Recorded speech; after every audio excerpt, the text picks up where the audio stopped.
It's pretty obvious that sports and video games don't go together like bread and butter. Instead, it's more like Lucky Charms and Savage Packed Kids. And what's that awful sports video game that we're going to talk about? It's Metroid. This game was released on the NES in 1869. How bad is this game? Well, let's pop this game in and play the game. When you start the game, you get the logo flashing on the screen, Metroid. And for those of you who follow baseball, you know that Met in Metroid stands for the New York Mets, one of the best baseball teams in the NBA that overshadows the Oakland Raiders of the Lost Ark and Newark Yankees. But wait, what's this? Metroid? Metroid? There's drugs in a Nintendo game, let alone an 8-bit NES game. Don't we have enough hemorrhoid abuse in golf tournaments these days that we have to put it in children's games as well? So you play the game as Juggernaut from the Axeman, and you go around throwing baseballs at tons of enemies. Apparently he sucks at baseball since he can't even throw 3 feet away. So anyway, the goal of the game is to shoot around the enemies instead of shooting at the enemies. Since you know in baseball, if you hit the batter, they get to take first base, and you don't want that to happen. In this stage, you run around practicing your pitches and avoiding these Miami Giants who want to strike you out. Obviously, if you let them strike you out more than 3 times, the game is over. Alright, the whole point of the game is to keep going right, just like all video games.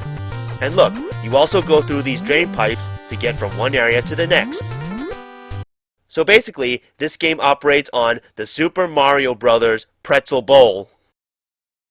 Here's the real piss flipper. Listen to the music.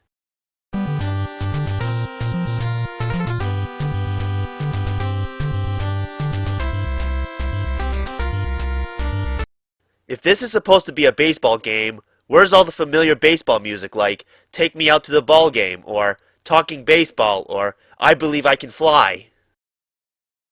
Okay, I'm getting through this level just fine, except I've come across a dead end.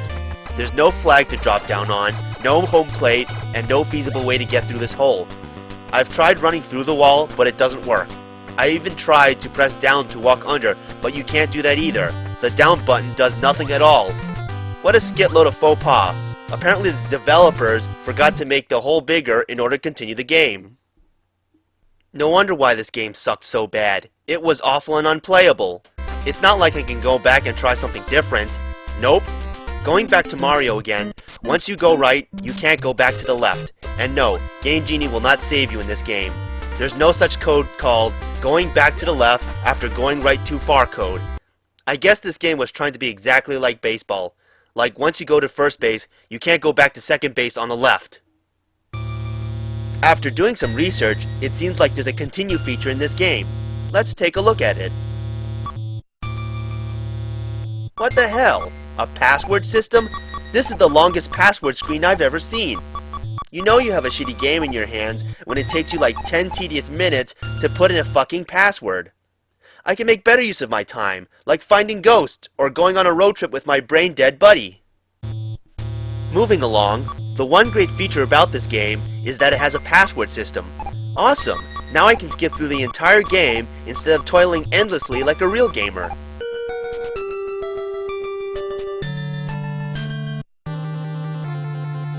As you can see, I'm farther ahead in this game thanks to my amazing gaming skills.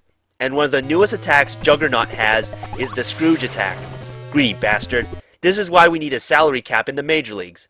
Metroid is a rip-off con artist. Holy crap! Glass jars with saber-toothed bacteria. Someone call an exterminator.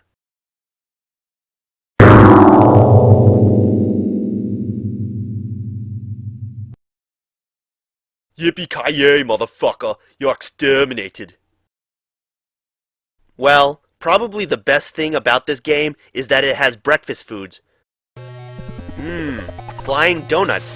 I could sure go for a honey-glazed donut with Canadian coffee right about now. I can say that the only problem with this game is that it makes you a little too hungry. When you make it to the last level, the final manager of the game is a red brain from Krang and Shrek's Ecstatic Adventure. But it wouldn't make sense to be fighting a brain in a sports game, so it must be something more athletically relevant, like Babe Ruth, Charles Barkley, or George Steinbeck, the author of the novel Of Mice and Men in Black. In any case, this boss is too hard and you can't beat it, just like a real game of baseball. Oh well, it's probably just a shitty ending that says "The End" on the screen. You can't expect good endings with sports games anyway, so it's not like something special happens at the end. This game was never big and it faded away into obscurity. That is until Super Smash Bros. Me Laid an Egg decided to bring back Metroid in the fold. But wait, what the shit is this? This is Metroid? She looks nothing like Juggernaut from the original game. I guess DC Comics didn't allow Nintendo to use their character, so they made a quick half-ass one that can't even rebound in the outfield or free throw at home plate. Well, at least Metroid can slam dunk, unlike Luigi. Ugh, I need a coffee break. Well, one thing's for certain, a glazed donut and a cup of joe can go a long way.